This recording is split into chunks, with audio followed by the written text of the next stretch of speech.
Hi everyone, welcome to English with Aga. In this video, I'm talking to you about 12 most common mistakes that native English speakers make all the time. And yes, native English speakers make mistakes all the time. I'm sure that you also make mistakes in your own language. It's normal. Native speakers make mistakes because sometimes they don't know it's a mistake, and other times so many people make the same mistake that it becomes normal, it becomes part of everyday speech. And languages evolve. Sometimes these mistakes become rules and they become correct, and other times they don't. And the reason I made this video is to encourage you and to show you that everybody makes mistakes, and that is the best way to learn. When you're learning English, as long as you're able to communicate, as long as people understand you, that's the most important thing. And you will make some mistakes and you will learn from them. The main thing is to keep trying. Okay, let's get into this video. Before we start, subscribe to my channel and please give this video a like as well. I really appreciate it. Also, make sure you watch until the end because we've got a little practice exercise as well. So the first big mistake that native English speakers make all the time is using I instead of me. So that's something you hear in the workplace especially quite a lot. Can you email this to Michael and I? This is actually incorrect. What you need is me. So can you email this to Michael and me? I is the subject of a sentence. I will email this to you. It is not the object. So I can't say email this to I. I need to say me. So can you send this to Michael and me? Number 2. Native English speakers often confuse less and fewer. So a lot of people would say there were less people in the office today than yesterday. But people is a countable noun. So you need fewer. So the correct way to say this is there were fewer people in the office today than yesterday. It's something a lot of people get confused about, and it has become part of everyday speech. So you will hear native speakers say this all the time. But if you want to be super correct, then remember, less is for uncountable nouns. For example, there is less water in my glass than in your glass. And fewer is for countable nouns. For example, fewer people, fewer children, fewer books. The third mistake is using was instead of were. So many people in the UK especially will say things like we was talking, we was working, we was playing. And that is something that's very common in certain parts of the UK. It's how people speak. So I personally wouldn't call it a mistake, but it's something to be aware of. But if you want to know the actual rule when there is more than one person, so we, for example, you need were. We were playing, we were saying. The next one is something I'm sure you have seen written before. Would've, should've, could've. So these are incorrect.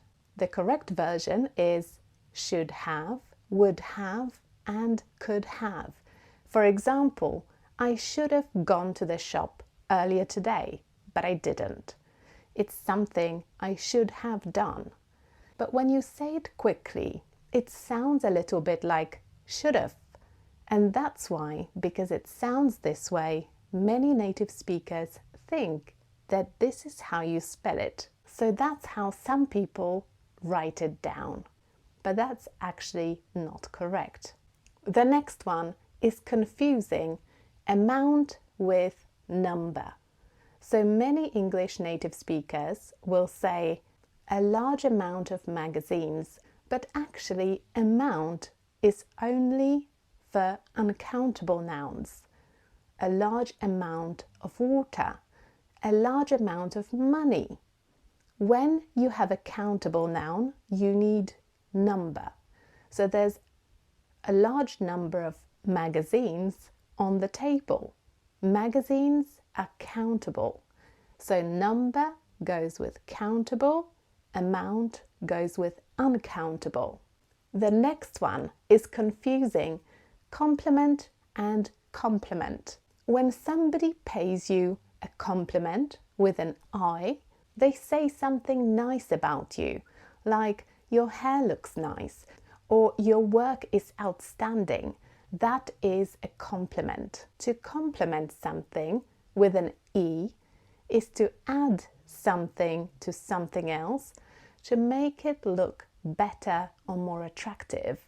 The music complemented her voice very well, so it added to her voice and her voice sounded better as a result. The next one is similar. Stationery and stationery. The difference is one letter. Stationery with an A is something that doesn't move. A stationary caravan is a caravan that is always at the campsite. It doesn't go anywhere. Stationery with an E are things that you use for writing, notebooks and pencils. The next mistake that English native speakers often make is confusing affect and effect. To affect something or somebody is a verb. It means to cause a reaction in something or somebody. This stressful situation really affected my mental health, so it had a consequence for my mental health. An effect with an E is a noun. It means the consequence of something. So the effect of this stressful situation, the consequence, was that I felt sad. The next one is a very common spelling mistake. It's and its. It's with an apostrophe is just short for it is, and it's without an apostrophe means that something belongs to something else. For example, the house has its own swimming pool. The swimming pool belongs to the house.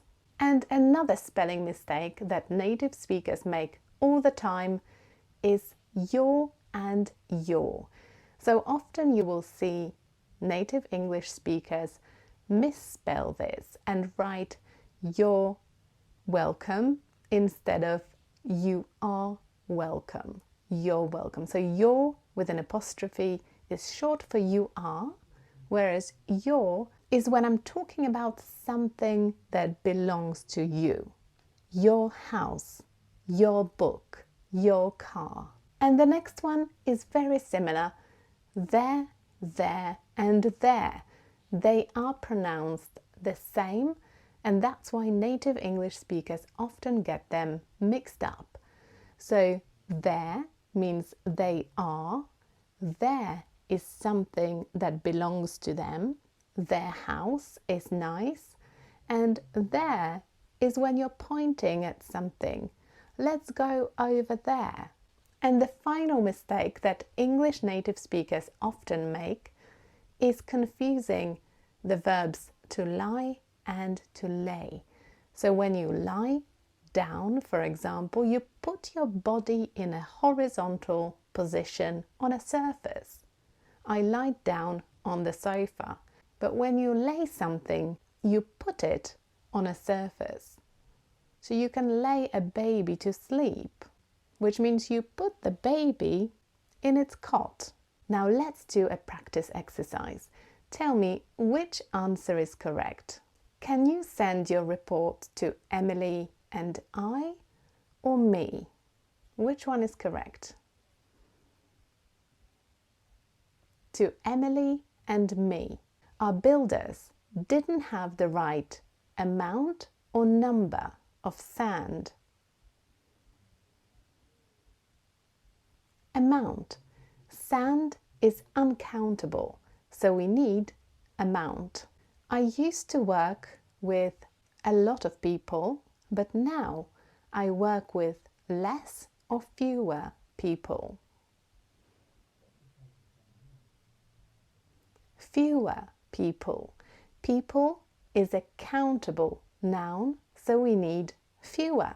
I take it as a compliment or compliment when people say that I look like my mother. Which one is correct? So it's compliment, it's a nice thing that somebody says about you. Their house has its or its own swimming pool. Which one is correct? So you need its without an apostrophe. It means that the swimming pool belongs to the house. How many did you get right? Let me know in the comments, and don't forget to subscribe to my channel and give this video a like. Thank you, and I'll see you next time. Bye!